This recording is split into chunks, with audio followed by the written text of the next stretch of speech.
Wild Wendy here, and we're back again for National Zookeeper Appreciation Week to meet with our Animal Ambassador team. Animal ambassadors at the Virginia Zoo are animals that go to special events and school programs to help guests build a connection with wildlife. So we're gonna go behind the scenes and meet with their keepers. Okay, so what's your name?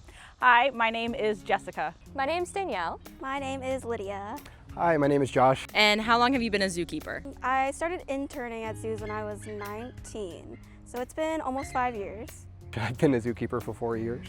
I've been a zookeeper for 4 years. I've been a full-time paid zookeeper for about 6 years. What's a random thing that relaxes you on the job? I really enjoy coming up with fun enrichment and watching my animals do that because I get to think about what they're doing, why they're doing it, and being in that scientific mind calms me and makes me forget all of my worries. I really like going and seeing our senior sloth, Casey, and I like giving her flowers. It's always relaxing. A random thing that relaxes me on the job? I really like prepping our diets. We have diets that are delivered the day before that are for tomorrow to feed out to the animals, and I really like just the way we get the grain ready and cut up the fruits and the veggies. I don't know, there's something calming about just doing something so simple. Which is your favorite animal to work with that we have here at the Virginia Zoo? I really like working with Bruce, our kookaburra, in our ambassador department. And I also really like Beaker, who is our tiger salamander. Probably Pippi, our red fox. I've never worked with foxes before, so it's been really fun to get to know her and kind of knowing her history. I'm relatively new, so the fact that she's warmed up to me pretty quickly is really great and really refreshing for me to hear. My favorite animal to work with is Chonk, our striped skunk ambassador.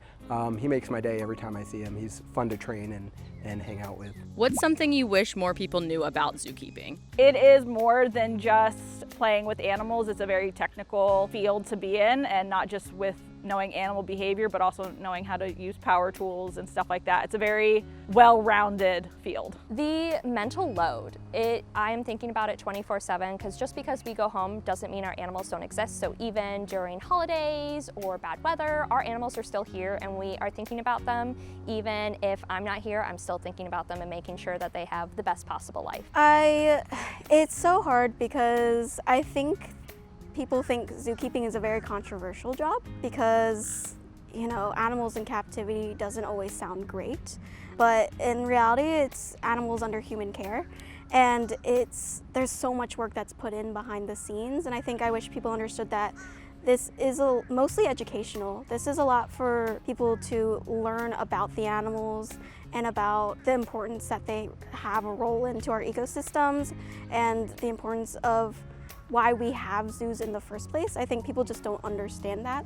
There's a lot of really great zoos, including the Virginia Zoo. It's a really, really good zoo. Is zookeeping just about picking up poop? No, zookeeping is not just about picking up poop. A lot of our day-to-day responsibilities is about training the animals, but also making sure they're okay, kind of watching their behavior and seeing if anything changes from normal. It's a lot of the job. It is a lot of the job. There is a lot of poop. There's a lot of relationship building. We're spending time with these animals, getting to know them, getting to be comfortable with them. There's diet prepping, there's building enrichment, there's improving the habitats. There's so much more than just having to clean and having to pick up poop. What's a conservation practice or organization you wish more people knew about? I think people should understand just how important not littering is and keeping your environment, whether it's around your neighborhood or in the streets in public, nice and clean, because a lot of animals will go after that litter, and maybe if an animal won't go after the litter that's on the road, they might go after the animal that does. For example, screech owls might not go after that litter, but they go after the mice that do go after that litter, and it really puts them in danger, especially on roadways. I wish more people would shop sustainably, especially with palm oil being such a big problem, and just even doing simple things like downloading palm oil app from Cheyenne Mountain Zoo. I use it when I shop, and it's super easy to just look and be like, oh, nope, that uses unsustainable palm oil, and just put it back on the shelf. I wish people knew that just talking about animals builds empathy for them, and that just talking to your friends about a cool animal you saw actually helps conserve them in the wild. And also rewilding projects in general, I think, are really underutilized for messaging.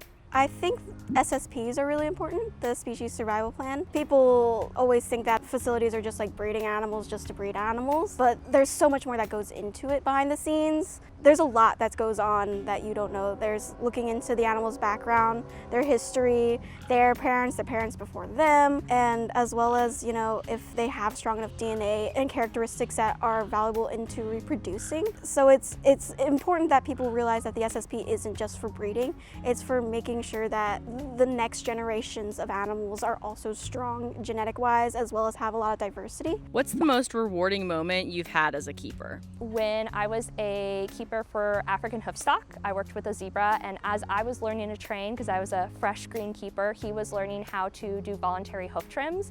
And the first time I was training him and we did a hoof trim session and he actually got it trimmed, I felt so proud of myself and of him, and it was just a great moment for the two of us. At a previous facility, I trained 3 smooth-sided toads to target, and you don't typically think of toads being able to target. And they were pretty good at it, but what was more rewarding was how much more confident they were in their consent signs to come out to do programs and how much more often they said no.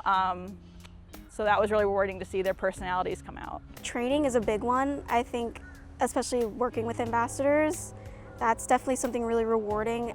Getting to train a behavior that they are really strong with, especially like medical wise. You know, no one likes to get shots. No one wants to be grabbed up for any kind of medical work. So there's always such a reward in having an animal trained that they can voluntarily take these kinds of work so that they don't have to be kennelled for any kind of procedure. So I take pride in helping keeping that behavior sustained. If you had to eat one animal's diet, which one would you go for? I thought you were gonna ask if I had to eat one of the animals, and I was like, whoa. I would probably choose one of our omnivores, such as our skunk or maybe even our tegu, because they get a little mix of everything. They get some meat, they get some fruits and veggies. So if I'm being picky that day, I can just kind of choose my favorite out of their diet. If it's a diet that I'm making, I would eat the Madagascar hissing cockroach diet because I usually put in lots of bananas and broccoli and stuff. But if I'm not making it, I'll go with toucans because they get lots of blueberries and grapes. Probably, I would say Calvin, our New Caledonia gecko, because he gets like this smoothie of like gecko mash, and then he also gets fruits and some bugs, which I'm not the biggest fan, but I'll take the fruit and the mash. The fruits and the veggies look so good sometimes. They look really delicious sometimes.